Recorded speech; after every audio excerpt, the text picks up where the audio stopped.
ঈদের টানা ছুটিতে এখনও দেশের পর্যটন কেন্দ্রগুলোতে দর্শনার্থীদের উপচে পড়া ভিড়। প্রকৃতির অপার সৌন্দর্য আর প্রিয়জনের সান্নিধ্যে আনন্দে মেতে উঠছেন ভ্রমণ পিপাসুরা। প্রতিনিধিদের তথ্য ছবিতে দেখুন ডেস্ক রিপোর্ট। ঈদের টানা 10 দিনের ছুটিতে টইটুম্বুর, সমুদ্রকন্যা, কুয়াকাটা, খালি নেই হোটেল মোটেল। গঙ্গামতি, ঝাউবাগান, শুটকিপল্লী ও লেম্বুর বন সহ সব পর্যটন স্পটেই রয়েছে পর্যটকদের বাড়তি উপস্থিতি। পর্যটক বেড়েছে সুনামগঞ্জেও। জাদুকাটা, বারেকটিলা ও নীলাদ্রিতে বেড়েছে পর্যটকদের ভিড়। এদিকে পর্যটকদের নিরাপত্তায় বাড়তি নজরদারি বৃদ্ধি করেছে BGB. Colour expert, George sap এবং মাইল্ড অন হ্যান্ডস টেকনোলজি সমৃদ্ধ অরিক্স ক্রিস্টাল ওয়াশ আপনার লন্ড্রি এক্সপার্ট।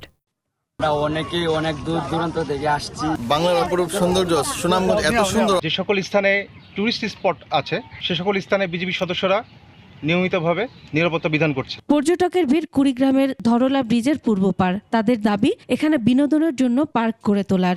ঈদ উপলক্ষে আমরা এখানে ঘুরতে আসছি, মোটামুটি ভালোই লাগলো, বন্ধুরা সব আড্ডা দিলাম। মৌলভীবাজারের পর্যটন স্পটগুলো এখনো পর্যটকের ঢল। তারা ঘুরে দেখছেন মাধবকুণ্ডু, চা বাগান, Lawachara, Madhabpur lake, lemon garden, Baikkabil, বদ্ধভূমি 71 সহ বিভিন্ন স্পট। সবদিকে সুন্দর পরিবেশ, খুব ভালো লাগলো। পর্যটকদের নিরাপত্তা দিতে মাঠে আছেন পুলিশ প্রশাসন।